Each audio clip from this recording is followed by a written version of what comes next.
John chapter 6. I was just sitting here thinking of, this is a conclusion, and I was sitting and thinking, so what will I say about this? This chapter, like the whole book of John, there's just so much in here, and I won't be able to do justice really to this book or to this chapter. And I'm sure if I go and redo this in other parts of this garden, I will kind of maybe say the same things, but say it in a different way and maybe bring out more beauty, maybe less. Because there's just so much in here. It's not as if any of this is hidden knowledge. Okay, so okay, let's just quickly recap. Right, we'll get into the meat part. Let's do the milk part. So the feeding of the 5,000. Jesus asking Philip, so where will we get enough to feed them, and where will we buy to feed them? And he's like, where will we get to feed them? And they didn't ask where we'll buy, where we'll get. And it's like, money is way more than, right? Jesus asked the where question, he asked the money question, kind of. That was important to him. In a certain sense, but what's the point of having all the money? Anyhow, there's nowhere to buy, okay? Kind of ought to look at that, and then, now there's a place to buy, but we don't have money. There's no place to buy. So, Jesus fed them, and 5 barley loaves to fish. It's the idea of it's for a poor fisherman's breakfast kind of idea, right? So the people, because they ate, as Jesus is going to explain later, they wanted to make him king, not because they saw a sign. And Jesus wanted that, so he left to be alone. The disciples went onto a boat. From other Gospels, we know that Jesus kind of told them, and this Gospel is not said. Then Jesus walked on the water to them, and they were afraid. And he told them, see, and don't be afraid. And he got in the boat, because it's explained, this whole idea of that Jesus was not going to be with those who want to make him king not against his will per se, but for the wrong reasons. It's going to be the disciples walking on water in a boat. This is what Jesus is, right? For you prosperity gospel pastors out there, or for you liberation theologians out there, or you liberal theologians out there, you're all wrong, because Jesus didn't pick prosperity gospel to be the king. Jesus did a miracle. He didn't have people share miraculously all of a sudden, and out of nowhere food appeared. Even if they were hiding it, they had to be left with 12 baskets full in the end. How are you going to hide the food? It's like, we have 12 baskets left. You're like, hiding the food. It's like, why are you all so fat today? Because we're hiding food, but we will bring it out when Jesus shares the 5 loaves, right? Barley loaves. Yeah, right. And for you as well, liberation theologians out there, Jesus, he could have been the king, he could have been the liberator. He didn't. He picked to be anonymous, by rather be in a boat with his disciples and even walk to them, right? He didn't choose prosperity, he didn't choose liberation, and he did a miracle. So, this chapter clearly points to all 3 of you guys that you are preaching ultimately a wrong gospel. Like Paul said, if you preach a gospel that doesn't come from God, then you're anathema. Sorry guys, sorry for you prosperity, liberation and liberals, anathema.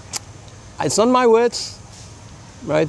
But yeah, then again, you take the words of the Bible and you concoct out of them whatever you want to. Because I can do it as well. It's easy, but I'm not going to do it because I'm kind of worried about what God will think, and kind of fear God more than I want to be rich or popular or liberated or just plainly believe whatever I want to.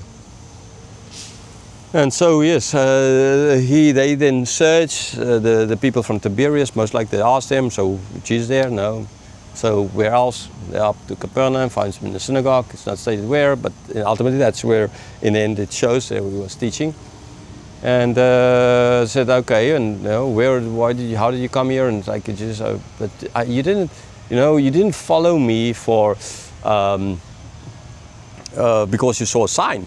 Right? It's kind of interesting because earlier Jesus was like, you're following because you're seeing signs. Now it's like, no, not because you saw a sign, but because you ate to the full. Now it's important. Why did he change it here? Not because it's contradicting somewhere else or something. As far as suddenly these people believe the sign. No, in this whole discourse, we're going to see they didn't believe the sign at all. Okay, but why Jesus speaking is the fact that they're now going to ask for a sign, and Jesus like, but you didn't believe the sign. I mean, you believed because you ate. But there's a sign, and now you're asking for a sign, and you already, you didn't believe in it. Okay, so that's why Jesus spoke like that. And so then Jesus is going to go on the whole idea of that he is the bread of life. I am. Okay, one of the first I am statements. I am the bread of life. Right? He came from heaven. Moses, no, but we sign. But our forefathers, not Moses. Our forefathers gave us bread, the manna, right? And Jesus is like, no, it's not the forefathers. It's not Moses. Moses didn't give you it. It came from heaven. It came from me. And I'm the true bread. I'm the bread of life. You need to eat of me. But before he says that, he says you need to believe in me. And he speaks about the Father drawing. He speaks about the Father granting. The Spirit giving life. John 3. There's really, yeah. And in the end, the people are like, no, these are hard sayings. We can't understand this. Why? Because they're dead in sin. They're not born again. And then they leave. So many of the disciples, they leave. Jesus asked the 12, so why are you not leaving? Well, because you have the Peter, you have the words of life. Where can we go? Spirit speaking through Peter. It's not stated here that this is the Spirit speaking, but we understand. Okay? From the other Gospels, the same kind of thing happening. No other way, because later on Jesus is going to say to them, you don't believe yet, Peter included. He's going to run away from Jesus, right? So, no, I deny him. No, know him. Okay? You have the bread, do you have the words of life? I don't know him. No way, I don't know him. Okay? Right? So it just shows you it's not from Peter. And then it ends up in this very ominous note about the one who will betray him, Judas. He knows, right? Jesus knows. He knew what they were thinking, he knew who was saved, he knew the ones granted to him by the Father. Jesus has all this knowledge. Now, I explained that there's certain things that you as a human even can deduce, that you don't need the Spirit to explain to you if you're just willing to listen to people and look at people and do some psychology and open eyes in this world. Majority of us humans don't live open eyes in this world. We're just slaves to work, slaves to ourselves, to sin. And so we miss things. But there are certain things which ultimately can only be given, can only be known by Jesus if the Spirit told him, and that is to whom life is granted. In other words, who will believe, who are the elect. Because I explained in the teaching this, we don't have glasses, right, showing us the elect and the non-elect. So, hyper-Calvinist, you're wrong, right? You'll go to hell because we're told to tell the gospel to all. We didn't know the elect. And you can't believe just, okay, because they are elect, they will go to heaven, so therefore I don't need to share the gospel, because then you are teaching a different gospel, hyper-Calvinist, because Jesus told you to go and preach the gospel to all. Okay, he didn't say go and preach the gospel to the elect, because you don't know, hyper-Calvinist.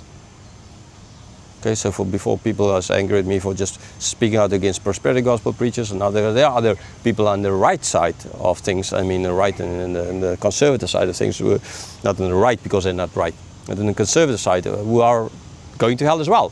We're totally wrong, and they are preaching a different gospel, and they are anathema to them, to hyper-Calvinists in this case. So yeah, one needs to speak out, even to people who are like kind of in your camp, but actually not. Otherwise, just like everyone else, it's easy to throw stones at others, and you need to be honest and look at yourself as well. So this is in ultimately Jesus saying, that's ominous note. I know, and so this knowledge. But now when John is writing them, this is not hidden knowledge anymore. I mean, still sure the knowledge of who will be saved, that's still, we don't know, only God knows. But otherwise, everything is open now after his death and resurrection.